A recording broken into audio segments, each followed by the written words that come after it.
a mid-altitude thriller that coasts on familiar air currents. Flight Risk is the latest directorial effort from Mel Gibson, whose return to the director's chair is as much a curiosity as the film itself.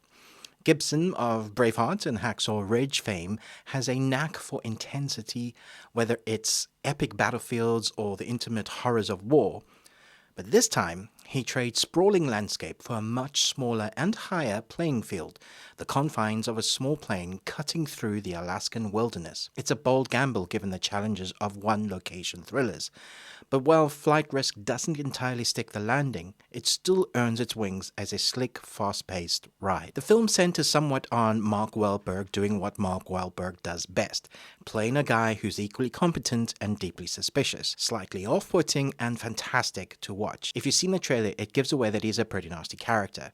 He's Daryl Booth, a charter pilot with a shadowy past and enough mental baggage to warrant a larger overhead compartment. Wahlberg has trod similar grounds before, with films like Lone Survivor and Deepwater Horizon, where his everyman charm anchors high-stakes situations. Here, though, once the gig is up on the creepy yet somewhat likable character, Marky Mark then gives us deranged serial killer vibes, and it was awesome to see him play with this role. Too often, Mr. Marky Mark has opted for the easy-go-lucky good guy. This is a different side to Mr. Wahlberg that I'd love to see him play with some more.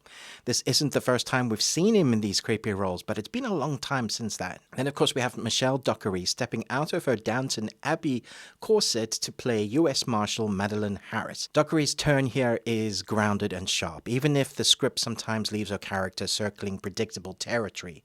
We don't get much about her character's messed up past, but what we do get is enough to know why she's there and why she's on the plane, which is enough for this movie. Rounding out the ensemble is Topher Grace as Winston, a nervous witness under Harris's protection, who has a very predictable trajectory within the movie. But I don't mind that, or rather, I think as a viewer, you won't mind that. I've got a lot of time for Topher in this role. He's not a good guy. In fact, he is a bad guy, but on the level of badness, Topher's character is okay to root for. At least you feel that in the movie.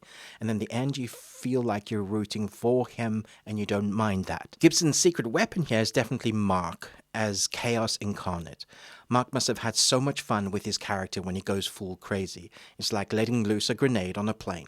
It's not good for the characters, but watching what unfolds on screen is excellent. The premise is that of a government witness transport flight goes pear-shaped when it becomes clear that not everyone on board the plane is playing by the rules.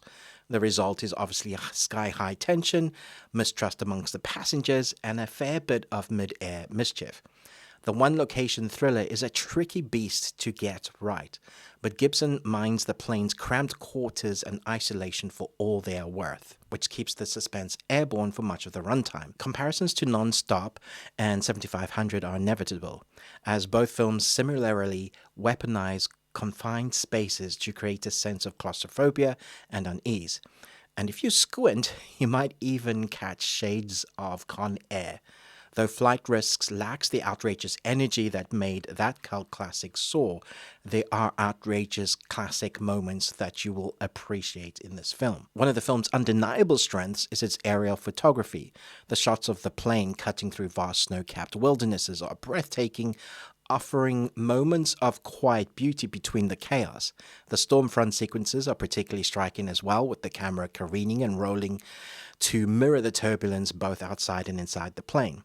The action choreography feels precise but never overly polished, giving the impression of real danger. Though let's be honest, you know exactly who's walking out of this film by the time the credits roll. Still, it's the execution that counts, and Gibson manages to keep things engaging when the plot is on autopilot. As for the characters, they're mostly believable, and their actions make sense within the high-stress context. Mostly.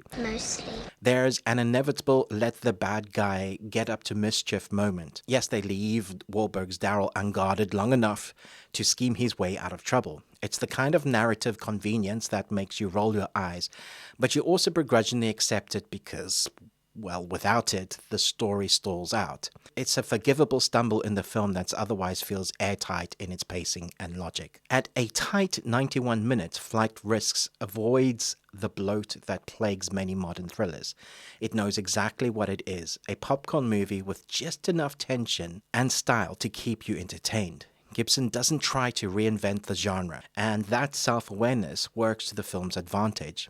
It's not reaching for the skies of Hacksaw Ridge or the thematic heft of Braveheart, but it doesn't need to. This is a movie that wants to give you a good time and maybe make you grip the armrest once or twice, and in that, it succeeds. Ultimately, Flight Risk earns a solid 3 Nicolas Cages out of 5. And you got one. It's not first-class cinema, but it's far from a disaster. If you're looking for a thriller that cruises comfortably in the middle of the genre, this one's worth boarding. Just don't expect it to change your life, only your perspective on leaving the bad guy unattended. What are some other single-location movies that you love? For me, I'd say The Room, Castaway, although that is a whole island, Con Air, for the most part, Air Force One, The Hunt for Red October, and Gravity. There are so many. Let me know in the comments. Thank you for watching, and if you liked my review and enjoyed it, please share the love and comment on someone else's review kindly. Make their day. But most of all, remember, live long and Tuesday.